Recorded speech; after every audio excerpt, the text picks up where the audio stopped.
Viewer contributions make local programming possible on WNIN. Become a member of WNIN with your contribution so we can continue to make this programming available. Visit WNIN.org and click on the donate button.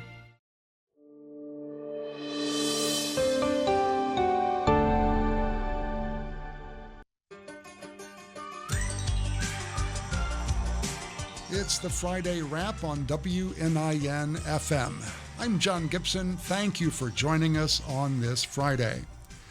No longer a dream. That's what officials are saying about the I-69 bridge that will connect Evansville and Henderson. I-69 ORX officials recently updated business and political leaders about construction that continues on both sides of the Ohio River. Joining me now is John Martin of Evansville Living magazine, Evansville Business magazine, and EvansvilleLiving.com. He's the author of a new story called Bridge Building in the latest edition. John, as always, good to have you with us. Good to be back, John. All right. Well, thank you so much for coming in. Well, let's start with just a basic update. Starting on the Kentucky side of the project, the construction's been underway there for years now on the Henderson side, right? Yes. Basically, the pandemic was still happening when construction started over there. So it's been a while, 4 years roughly. Mm-hmm. And I know the folks in Henderson are very weary of it, and it's finally winding down, the approach to the bridge on that side of the river. There's new construction of road. There's new intersections at US 41 and also US 60. Mm-hmm. Henderson folks also have had to get used to navigating roundabouts. Yes, indeed. On the approach there. I believe it's 2nd Street, the road that goes from downtown out to the high school, right. A series of roundabouts there. But all that is finally winding down, so that part of the project is going to be checked off, and the Indiana work, ground was broken for that last fall. Right, that started, I believe the governor was out there, lots of officials, and the ground was broken, and they're installing beams out there, right? Right, you can take that 69 loop around town, look out off in the distance and see it going on. Massive cranes, massive beams. They have had some flooding issues since that started. Of course, we had a lot of rain earlier in the year, major flooding events that may have held things back a little bit, but it's ongoing. And the Indiana work, at the event the other day, they said it's going to be about 60% done by the end of this year and fully done by the end of 2026. Yeah. And at that point, they're going to be ready to take bids on the bridge, crossing the river, right, connecting the two sides. Yeah, as opposed to the ramps leading up to the bridge. That's what they're working on now. So at this point, you mentioned the flooding, which was an issue, but apparently, according to the officials, everything's on schedule? Everything seems to be on schedule and on budget from what they've said. And as we said, more than halfway done by the end of this year and fully done by the end of next year. And then it'll be a matter of building the connection that has been coveted here for so long. And 2026 is when bids are taken. 2027 is when construction starts, and the magic date, 2031, is when we'll be able to cross the bridge if everything holds true. Yes, if everything stays on schedule. Of course, this is a very pricey project. I believe somewhere in the neighborhood of $1.4 billion overall. I believe they talked about some funding challenges, right? Funding challenges, and billion with a B. It's massive dollars. The standard, it's a very complicated answer. In the most simplest form, the bridge is going to be built with state dollars, federal dollars, and what they are somewhat cleverly calling alternative funding. That is another word for tolls. Exactly. The alternative funding is you and me, John, passing passing over the bridge and paying for it ourselves. Yeah, yes, indeed. So a big question on everyone's mind: why are tolls having to be charged? The state transportation officials from Kentucky and Indiana did make some points about that when they were on the record the other day. They spoke at some length about the toll subject. One thing that both of them pointed out, and I think this is surely true, gasoline taxes are going south. Mm-hmm. There are reasons for that. Of course, it's not just hybrid and electric vehicles. Gas vehicles are more efficient than they used to be, so gas taxes are declining. Anybody going to the legislature looking to increase taxes would lose. That's not politically palatable. So gas taxes are declining. And quite frankly, federal funding is not there either.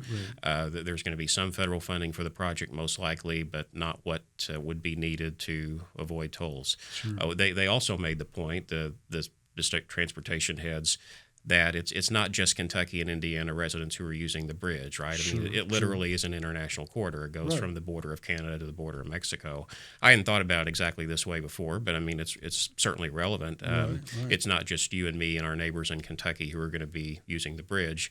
If you have a toll system, everybody who uses it is helping to pay. Right. And speaking of those tolls, has there been any recent comment on how much that toll will be per vehicle? A little early to say. I mean, obviously, if you're a commercial truck driver, you're going to be paying a different rate than you and me, passing over the bridge in our passenger car or our SUV. Right. It would be tiered, and I would think if you look at the way Louisville charges on the bridge that was built there, I believe connecting Louisville and I think it's Jeffersonville. Mm-hmm. They have a system where you can pay for a year's time and get a little bit of a discounted rate, that type of thing. Right. So there are different ways to do it. It's automated, needless to say. You're not pitching change in a booth like we used to do back in the day when we were little. So Yes, indeed.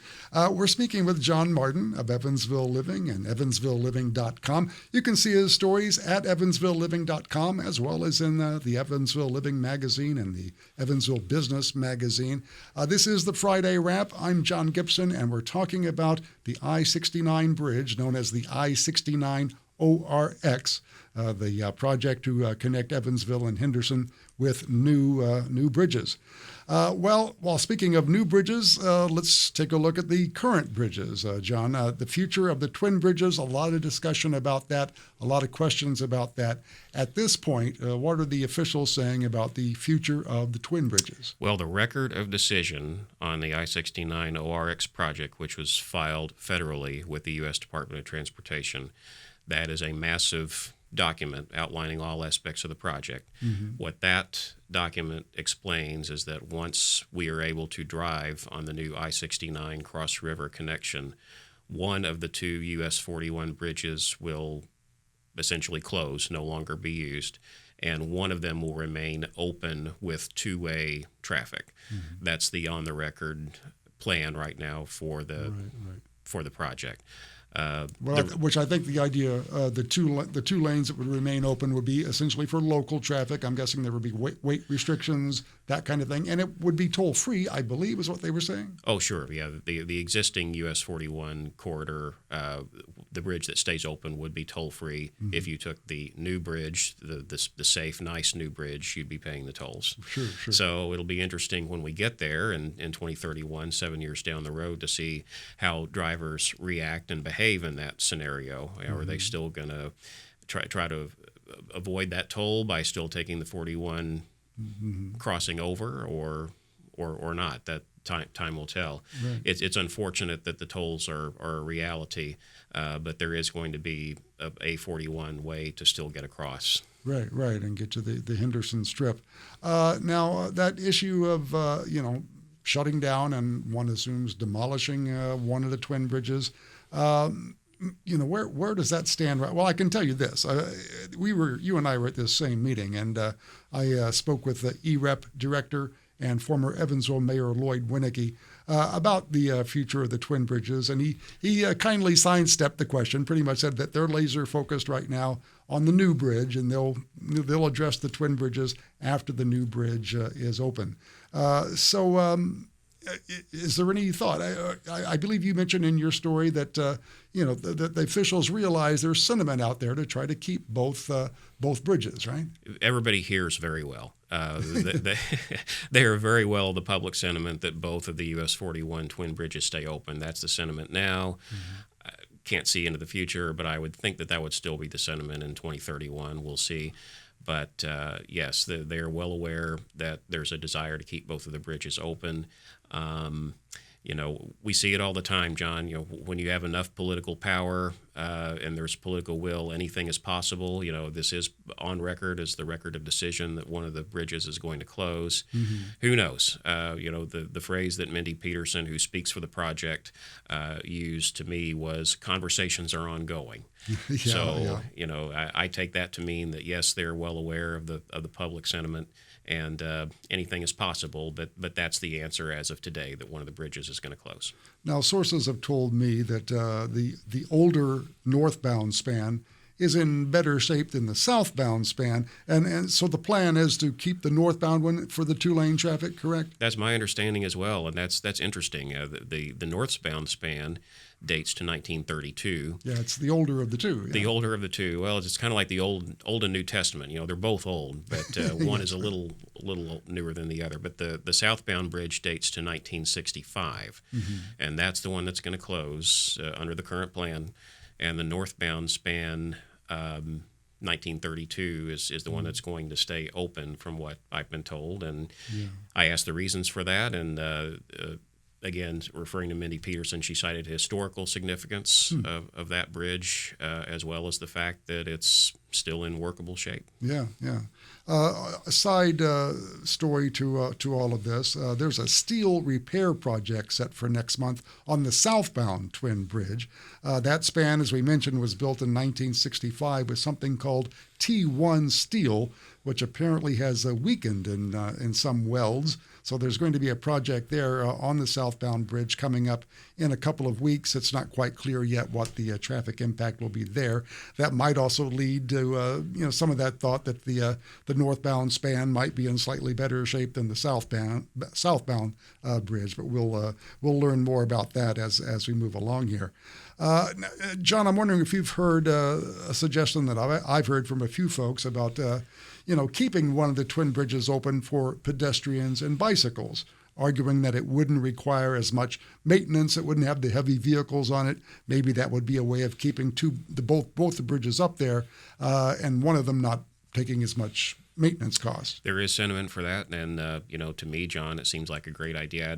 I don't think that's currently a part of the plan, but right. there is sentiment for it.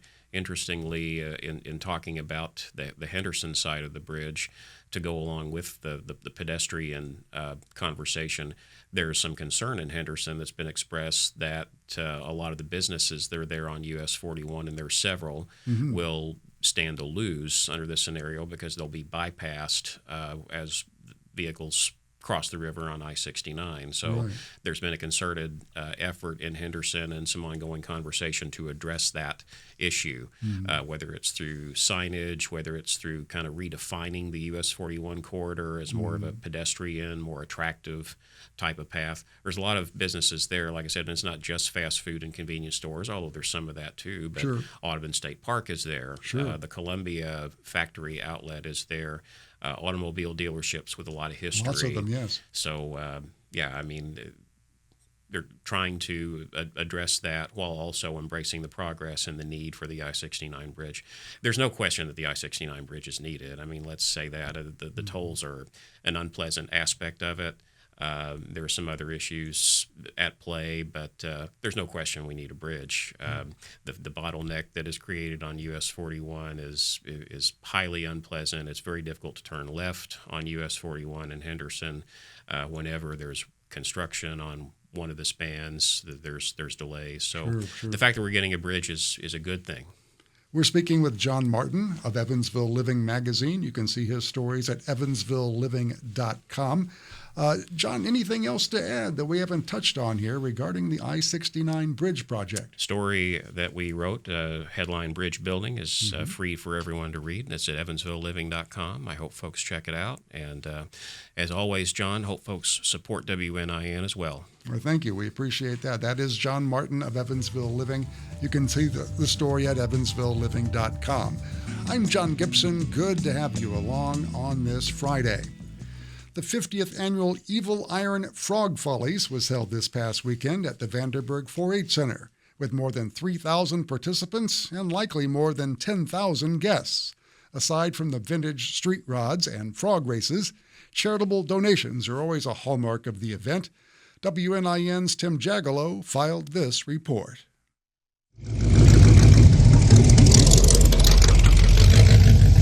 This is the exodus of street rods of many shapes and colors from the 2025 Frog Follies event, hosted by the Evil Iron Street Rods.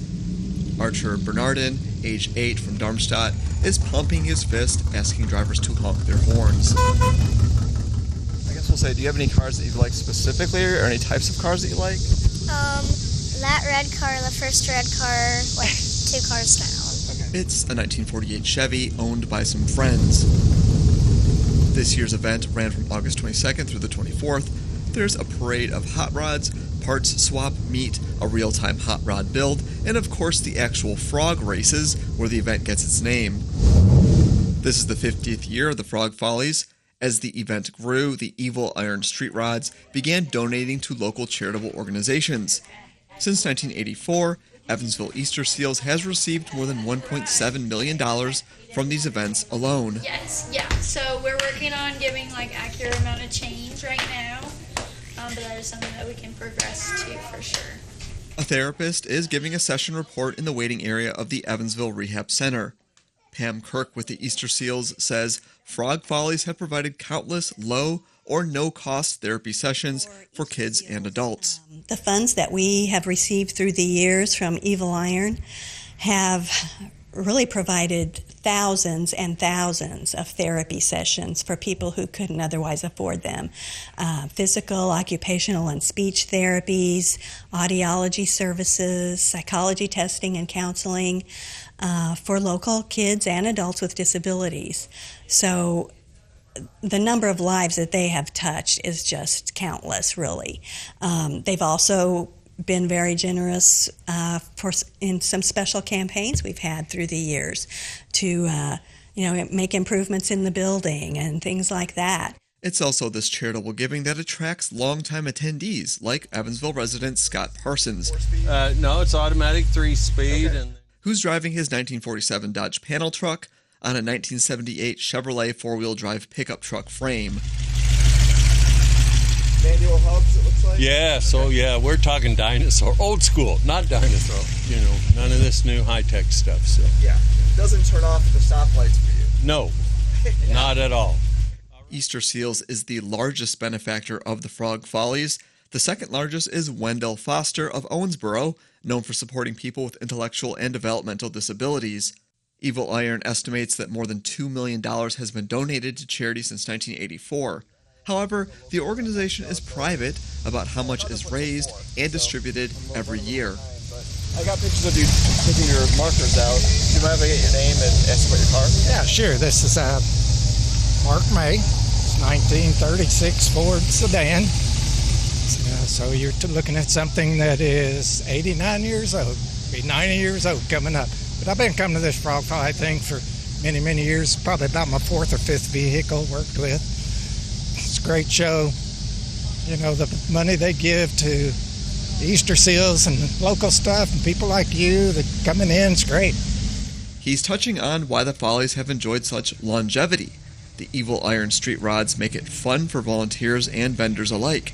And participants feel good about event profits being put to good use. For WNIN News, I'm Tim Jagielo. And Tim joins us live here on the Friday Wrap. Tim, as always, thanks for coming in. No problem, John. All right. Well, let's talk about this a bit. Was this the first time that you've been to Frog Follies? Been hearing about it for a few years now. Every year, people tell us or tell me that we need to go. Mm-hmm. But yes, this is my first time going, and I have to say, I'm sure that I just saw a shade of the full event because I got there at 2:18 p.m. on Sunday, and like a craft show, people were packing up already. Right, as I was driving north on 41, I saw them coming my way. I was like, oh no, I've made a mistake. I swear the website said 4 o'clock, but maybe it didn't. But anyway, it was the last day. And sure. And some folks get an early, some folks come from many hours away. So yeah, they get an early start sometimes on heading home. Yeah, but I could see that everything I've heard about it is of course true. It's a huge event. It's a very family friendly event. There's a lot of camaraderie and a lot of fun cars to look at. There's everything from Scott Parsons modified, kind of we'll say not abused, but definitely what's the word? Well, it's bare metal, you know, well, like rough looking. Yeah, down to the Bondo stuff, that kind of thing. Welded, yeah. But and then you've got Mark May's like perfect like 1936 Ford, but these have to be modified. They have to have equipment that was not available at the time. Yeah, I didn't realize that's what a street rod was. It's so his is Scott Parsons was on this different frame. And I think that Mark May's implied that his had air conditioning, which was not included with the original. Yeah, I wouldn't think so. Yeah, I also heard the automatic transmission, which I think was a pretty rare thing back then too. But I think it was 3 on the tree a lot back then. Right. So as we mentioned, this was the 50th year for this event. Maybe you can share a little more history on Frog Follies. Like a lot of really huge beloved events, it always starts with like a few friends or a few enthusiasts getting together. In this case, we're talking 1974, where a group of friends sent a letter or put an ad in the newspaper in Evansville saying, hey, we're car enthusiasts, we want to meet up and talk about these cars. And then, like 30 of them met at Wesselman Woods, and it became a regular thing. And then finally they decided they wanted to have a show. And so they started raising money to be able to rent the space with car washes and things like that. They formed Evansville Iron Street Rods specifically for pre-1949 cars. And two things. Yeah. When I heard Pam talking about it, she said evil iron. I'm trying to picture the word E-V-I-L, but it's E''V-I-L-L-E, like Evansville. I didn't exactly. Realize. Yes. It's very tidy, very weird to do that. But 1949 cars marked with that, like the rounder look of the era. Yeah. That's sort of the hot rod look. Right. And street rods, again, means specifically the vehicle had to be modified from the original, whether it's a new transmission, engine, interior, whatever. So it was not going to be stock. And it also, they don't want like the casket hot rods, like the rat rods. That's not really their thing either. I see. So, Very specific. Yeah. And the name grew from what they call infamous bullfrog jump contest, which they still have the infamous frog races today, which I, again, did not see. I'll have to come back next year. It's always been in August as far as I can see, and they started donating to charity a decade after they started because they started to make profit, so they had to do something with that profit. Sure.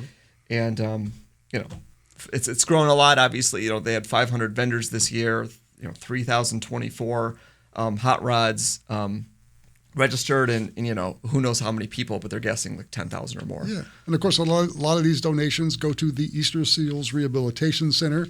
But other places receive some of the money as well. Now you mentioned in your story that the Evil Iron folks that they keep those donations private. Why is that?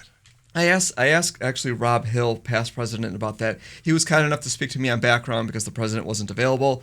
I'm sorry if I'm using this information incorrectly, but he said that they have to pay a lot of bills to run this event first. Of course, they have to pay for entertainment. They have to pay for the space and a lot of other things. There are probably some paid employees of certain parts of it. It's a lot of volunteers, but what they have left is a profit, and that lets them help these organizations. So they don't want anybody to feel, I guess, left out or stiffed, so to speak, on this. So they keep it private. He did acknowledge that some organizations like the Westside Nut Club will make a big announcement about who they're donating to. Right. And that's, maybe in the future they might consider something like that, but they kind of, keep it, we'll say, low key for right now. They do help a lot of organizations. It's not just Easter Seals. It's not just Wendell Foster. There's, the Harrison High School Band or the Gathering Church or the YMCA. So there's a lot of other organizations that they help. Yeah, that benefit from Frog Follies. Well, we talked about the history a little bit. What's next for the Frog Follies?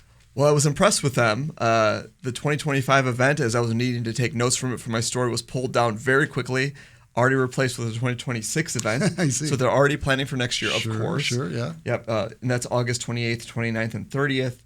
There's a lot of to be determines coming up, but like the entertainment, they don't know what the entertainment's going to be.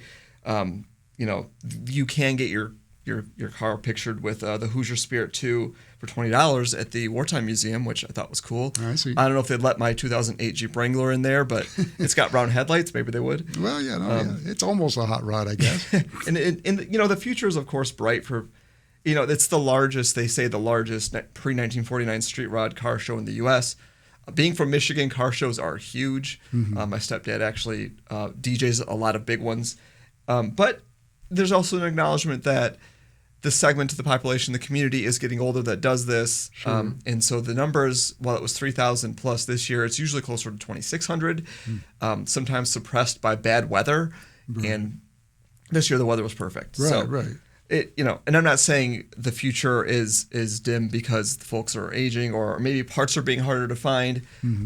But there is that trajectory that could be part of it. I'm looking forward to next year. Yes, And seeing what's going to go on. And maybe I can see those frogs.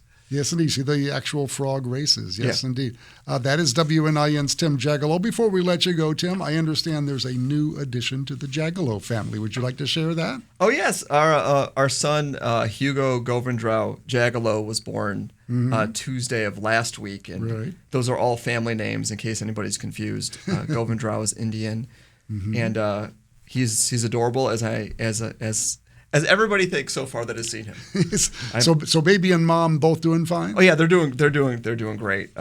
Actually, better than when our daughter was born, and very grateful to have my mother-in-law over for the week, helping out, and then the next week it'll be us, and we'll be not a three-piece anymore. Yeah, exactly. You've got yet another. It was a quick pregnancy too, or not a quick pregnancy, but a quick delivery. It happened so fast, which I'm sure your wife was very pleased about. That is WNIN's Tim Jagielo. Tim, as always, thank you so much. Of course. Good luck with the new child, and thanks for all your work as always. I'm John Gibson. Good to have you along on this Friday. Grassroots pride events supporting LGBTQ people are growing across rural and small-town America, including at least 42 in Indiana this year. WNIN's Kenton McDonald speaks with Indiana Public Broadcasting's Zach Cassel about how one northeastern community hosted its first Pride Festival despite strong opposition. The Decatur City Council approved a permit in early May for Decatur Pride's first festival downtown. Opponents expressed outrage online, especially over the planned drag show. Even Decatur ministers met to decide how to respond. People filled the city council room to voice concerns in late May. Some demanded the city revoke the permit. Nikki Osland, president of Decatur Pride, was in the room. I felt every emotion. I felt like, oh my God, what are we doing? Did we make the right choice? Oh my God, this is exactly why we had to do this. My heart was racing. Nearly 30 people from Decatur and outside the community spoke, some in harsh opposition. Dina Blakey, a resident, said she doesn't want drag queens or transgender people downtown. I never, ever dreamed that Decatur would allow something like this, so evil and so immoral. Osland said it was painful to witness. It was hard to sit there and listen to what people had to say about my community, that were pedophiles, that were groomers, that were abominations, all of those things. On a human level, it's just hard to hear. But to the Pride organizers' surprise, about half spoke in support. Chris Vergara said homophobia in the town impacts young LGBTQ residents. Just the amount of bigotry in this town is completely and utterly disgusting. After the hearing, Osland and the other organizers faced threats, pressure to move the event indoors, and to cancel the drag show. The police chief warned them not to break obscenity laws. Despite the pushback, organizers said the event would continue as planned. The queer community has hid for long enough. In many ways, Decatur Pride's challenges mirror what LGBTQ people across Indiana face. State government and Trump administration policies have targeted the LGBTQ community. Nearly 20 organizers of Indiana Pride events told WFYI that support is mixed this year. Organizing has been more difficult in some places due to increased harassment and political pressure. This climate spurred action in Decatur. Some members of the Adams County Democratic Party talked informally outside of meetings, said Pride organizer Christine Bright. So ultimately, we decided that not only should we do it, it has to be done this year because we need to make the statement that there are safe people here. They asked longtime Decatur resident Osland, a 911 dispatcher and a lesbian, to lead the organization. On festival day, event organizers were tense. The local Church of Christ hosted a prayer vigil. Police designated a protest area near the festival. Law enforcement presence was heavy. Only a handful of protesters showed up in the end. Osland was keeping watch. There's our protesters now, Okay. carrying signs, yeah. Just one of them? Oh, I see.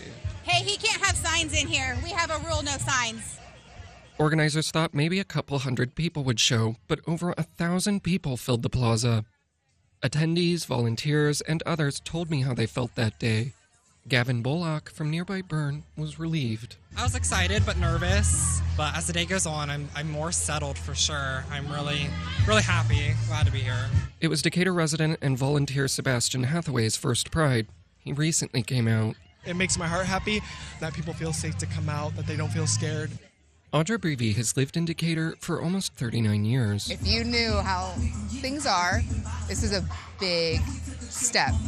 It really is. The drag artists performed for a cheering crowd.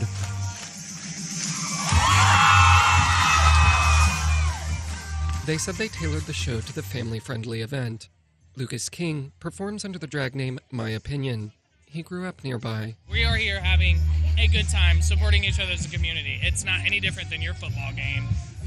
But the successful event ended with lingering hostility. As organizers cleaned up, they say someone drove by, shouted an anti-gay slur, and hurled a brick. Oslin says it's a sobering reminder. We have to be vigilant. We always have to be aware of our surroundings because there are people out there that want to do us harm. Organizers say Decatur Pride will return next year, stronger and safer. I'm Zach Cassel. And now I'm happy to be joined here on the Friday Wrap by the reporter of the story you just heard. It's Zach Cassel from WFYI in Indianapolis. Zach, thanks for taking the time and chatting with me today. Hey, thanks so much for having me. All right, so you made kind of reference, I think, to this in your story, but why did the organizers feel that this year, 2025, was the right time for Decatur's first Pride event? Sure, absolutely. The organizers, they didn't really have a solid plan in place when, they first started thinking about this, but for several years they had talked about it here and there. They had interest in doing something, but really it was after the election they told me that they were concerned about local members of the LGBTQ community. And so, thinking about that, they really thought, okay, we want to make a statement that there are people here that you can trust, that you can feel safe around, because in terms of, the actual event itself, there was a lot of pushback. And organizers said that, for them growing up in the area, for people that they knew growing up in the area, that they could encounter a bit of hostility if they were a member of the LGBTQ community. So they really started to worry about the safety of members of the local community and thought, okay, well, if we're going to do something, it should be this year. So we're talking about Decatur, Indiana here. This is in northeast Indiana, near Fort Wayne, correct? That's correct, yeah. So did you get a sense when you were there of how the proximity to Fort Wayne may have helped draw in support for this event in a smaller town? Yeah, so I think it was definitely related, but it's hard to say exactly. When I was at the event myself, there were definitely people from Fort Wayne there, and several of the organizers had experience working with Fort Wayne Pride's board because that was the festival that was nearest to them for, the longest, given that this town didn't have its own until this year, and, there aren't that many large towns around Fort Wayne. But there were definitely people at the event that were from Fort Wayne, whether they were vendors that had local businesses in Fort Wayne or just attendees. On the other hand, though, it was a criticism that people who opposed the event said that they thought maybe the event was just filled with people from out of town or Fort Wayne. And that is definitely not the sense that I got speaking with people, talking with organizers. I mean, there were many people from nearby, whether they lived in Decatur, whether they lived in the local county or another small town nearby. So I would say it was a bit of a mix, but definitely its proximity to the city had some effect. I think, though, maybe a bigger factor, just based on my reporting, is that the event itself was so controversial in the community that it created a larger awareness. And I think that this probably caused people to want to chime in and say, hey, I want to support this. Here's, how I can support this. I might be able to volunteer my time, or, I might be able to be a sponsor for the event. In your report, overall, it sounds like the event actually went pretty well. Were there any issues you noticed aside from the few protesters that you mentioned that were there that stuck out to you, or was it overall just a pretty good event? Yeah, so people that I spoke with before the event really had no sense of what was going to happen on the day of. They really didn't know if there was going to be a large presence of people that wanted to protest the event. They didn't know if any of the threats that, had been made toward the festival would pan out. But it just turned out to be maybe half a dozen protesters. I think I say in the story that, there were a few within the festival. Some were camped outside of the festival. They had a loudspeaker, and, they were trying to say their talking points through the loudspeaker so that it would make its way into the festival. But that was also competing with the speakers in the festival. There was a lot of music, there was a drag show and whatnot. But really, there was a lot of law enforcement presence, and the community seems to have really taken this seriously in terms of, making sure that, the concerns of the public were addressed according to the law, and making sure that the organizers were safe, because there was a lot of conversation about this event. And so, it was interesting to see that pushback didn't really turn into protest on the day of. I mean, there were a couple of other things. I received some police documents after submitting a records request. And one officer at the festival received a tip that there might be some suspicious packages located inside the event space. And so he took a K-9 unit over there and determined that they were actually just filled with sand. So that obviously didn't pan out into anything. And then a man had walked out of the local American Legion. Officers told me that he may have been intoxicated at the time, but after the drag show started, he came out and he was shouting at the event. It was impossible to really hear him, though, given the speakers of the event were pointed away from him. All right, so that was the first year. There's plans for another event next year. What do they plan to do in year number 2? Organizers definitely said they wanted to, and Nikki Osland, the president, said there definitely will be a year 2. They were talking with the volunteers that had gotten involved, and I think some people want to play a larger role in the decision-making process and working out how this event will take place next year. When they decided to do this event, they were only able to have their first meeting in February, which a lot of questions around that meeting swirled. Do we even have enough time to do something like this? But they came out of that thinking, okay, yeah, we do have some time to do this. It was their first Pride event, organizing a Pride event. I mean, Nikki Osland had been on the board of Fort Wayne Pride before, but not in the capacity that she was for this event. And they really said that they took community feedback. The turnout definitely shattered expectations from their perspective, given they thought maybe a couple hundred people would show up, and they had about 1,000 people, according to wristbands that they passed out at the entrance. So they're thinking maybe the space that they used, this plaza, might be a little small for the event, and they might be looking for a larger event. They said, there was that incident afterward when they were cleaning up where they say a brick was thrown and somebody had driven by and shouted slurs at them. They said that maybe, because of that, they want to have security or local law enforcement stay through cleanup after the event and think more about how security should work. But they definitely talked about taking these lessons, learning how to put together an event like this, and implementing them into their plans for next year. All right, Zach, thanks for your reporting on this. This is WFYI's Zach Cassel reporting on the first Pride event in Decatur, Indiana that happened earlier this year. Zach, thanks for your reporting and thanks for your time today. Thanks so much. I really appreciate being here.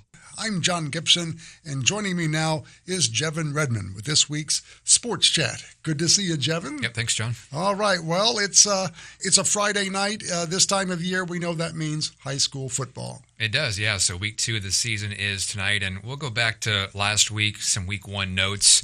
Really have 3 notes from the city games, and I talked about it last week.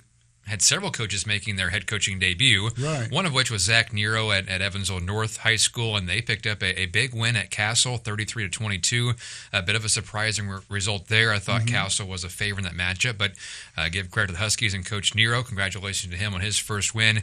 Then also Cody Hess, who is a Mater Dei High School alum, coached his first game. They beat Central 44-14. And then the third note I had from week 1 is Memorial still looks strong. They were last year's SISC champs, going undefeated in the regular season. They beat Jasper 36-14. So that sets up some week 2 matchups tonight. And the 2 big games I'm kind of watching is Mater Dei at Cassel. We'll see how Cassel bounces back from the week 1 loss as the Wildcats looking to go to 2-0. Then also a pair of 1-0 teams at Inlow Field tonight at 6:30. It is North at Memorial. Those are the 2 big games I'm watching. Right. The other 3 city matchups involving SISC teams. Wrights is home against Vincennes. Harrison's home against Jasper, and Bossi's at Central. All right, well, let's move on now to college sports. There's lots of college sports going on this time of year, right? Yeah, there is, and the headliner from last night was in women's soccer. University of Evansville is hosting Purdue for the first time in program history, and Evansville won 2-1. They scored a pair of second-match goals. Ella Hamner, who's from Memorial High School, scored in the 55th minute to tie the match at 1, and then just 2 minutes later off a free kick from 28 yards out, Taylor Ware put Evansville in front 2-1, and the Purple Aces hung on. It was their first Power 4 win for women's soccer since 2008, and they're off to 2-1 start. There was also 2 other soccer matches last night. Evansville men's soccer competed well at 15th ranked North Carolina, but lost 2-0, and then USI women's soccer got beat at home against Eastern Michigan 3-1. The Screaming Eagles still looking for their first win of the season. They're 0-5. And John, just staying with local college sports, as you mentioned, it's a busy weekend. Yeah. Evansville volleyball and also USI volleyball starts their season. Evansville is up at the Butler Invite, playing a match today and 2 matches tomorrow. USI volleyball is home all weekend, hosting an invite. They have 2 matches today at 1 o'clock and also 7:30. And at 2 o'clock tomorrow, they're playing Valparaiso, St. Louis, and Northern Kentucky. And then the last note about local sports, this coming week, Michigan State's actually in town to play Evansville at Meeks Family Fieldhouse on Wednesday. They go across town on Thursday against USI to play them. Both those matches start at 6 o'clock, so a chance to see some good volleyball. Yes, indeed. All right, well, college football is getting into full swing, right? Yeah, so it technically started last week. They call it week 0 in a way, and this is the first big slate of games. College football, pretty much owns the weekend, as NFL doesn't start until next weekend. But really the 2 biggest games in college football this weekend is tomorrow at 11 a.m., number 1 Texas at number 3 Ohio State.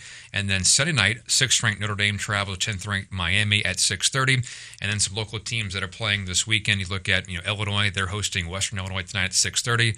The Fighting Illini start the season ranked 12th. You have Purdue home against Ball State tomorrow at 11 o'clock. And then 20th-ranked IU home against Old Dominion tomorrow at 1:30. So plenty of football to watch this weekend. No doubt. And baseball, of course, is in the home stretch, right? Yeah, we're in the stretch run, final month of the season, essentially. And 2 local teams of interest with the Reds and the Cubs. They're still in playoff position, but they have been scuffling a bit of late. The Cubs just got swept in San Francisco this past week. They start a series with the Rockies tonight, but the Cubs, they are in the top wild card spot at 76-58. They have a game lead on San Diego for home field advantage in that wild card series. The Reds also scuffling. They've lost 3 straight and 6 of 7.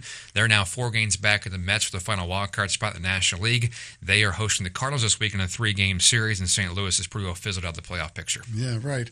We also have the Evansville Otters wrapping up their season. Yeah, final 3 games of the season this weekend. They're on the road to Gateway Grizzlies. The Otters finished up their home slate last night with a win over Florence. And despite their struggles much of the season, they're still playing pretty good baseball, John. They've won 11 of 12. They are 39-54 overall, but again, finished the season strong. They have 3 games left this weekend at Gateway. Yes, indeed. And in the WNBA, the Indiana Fever are playing tonight, right? Yeah, their season's almost over as well, including tonight. They have 6 games left, and tonight is a massive game in terms of playoff implications. Right now, the Fever, they are tied for 6th place, the record of 20-18, but the teams that are 6th, 7th, and 8th are all within a half game, and then you have the Los Angeles Sparks, who the Fever play tonight. They're just 2 games back of the Fever, so if Indiana can win tonight, they're in very good position for the playoffs. If they would lose, things get a bit more interesting, but that game tips off tonight at 9 o'clock in Los Angeles. And I guess the Caitlin Clark watch continues. Yeah, still really no timeline. Still pretty quiet on that front. So, again, you can kind of read the writing on the wall. I think 6 games left. Not looking very optimistic for a return from her. So we'll see if the Fever can piece it together. They've had a lot of injuries this season, but still a chance to make the playoffs. Yes, indeed. That is Jevin Redman with this week's Sports Chat. As always, Jevin, thank you so much. Always good to see you. Thanks, John. This is the Friday Wrap on WNIN FM. Time now for the Weekend Notebook. Several things happening this weekend. Tonight, the Wild Summer Lights at the Zoo continues. This colorful event is tonight through Sunday from 5 p.m. to 9 p.m. at Mesker Park Zoo and Botanic Garden. Tickets are $18 for non-member adults and $16 for non-member kids. Members save $3 on each ticket. Tickets are available only online for Wild Summer Lights at the zoo. Also happening this weekend, the Labor Day celebration. It's the 139th celebration at the Warwick County Fairgrounds this year with carnival rides, food booths, vendor displays, and more. The annual Labor Day parade is set for 9 a.m. Monday along 1st and Locust Streets in downtown Boonville. Moving on to tomorrow, Saturday, we have a wilderness weekend at Wesselman Woods. Admission to the Old Growth Forest off Bakey Road is free Saturday from 9 a.m. to 5 p.m. and Sunday from noon to 5. Also happening tomorrow, it's Louis C.K. at the Victory. The comedian and actor performs at 7:30 Saturday night at the Victory Theater. Tickets start at $54 plus taxes and fees and are available through Ticketmaster. Again, that's Louis C.K. at the Victory Theater Saturday night. Moving on to Sunday now, it's Sunday Jazz with the Boca Big Band. It is a big band Sunday at the Boca Lounge. The show runs from 2:30 to 5 p.m. at the establishment at Haney's Corner. Admission to Sunday Jazz with the Boca Big Band is free. If you have an event that you'd like us to mention here on the Weekend Notebook, send it to me, Jay Gibson, that's the letter J, Gibson, at WNIN.org, and we'll try to get your event on the Weekend Notebook. That's going to wrap up this week's Friday Wrap. I'd like to thank Mariah Winnie for social media support. Thanks also to Indiana Public Broadcasting Stations. Also, a big thanks to listeners like you. We'd like to thank our guests, including John Martin of Evansville Living, WNIN's Tim Jagielo. A big thanks to WNIN's Kenton McDonald for not only bringing his interview with Zach Cassel onto the program today, but for also engineering today's program. Thanks to Jevin Redman for the Sports Chat, and of course, thanks to listeners like you that make programs like the Friday Wrap possible. This is 88.3 WNIN FM, Evansville, Henderson, and Owensboro. I'm John Gibson. Have a good weekend, a good holiday weekend. And for this Friday, that's a wrap.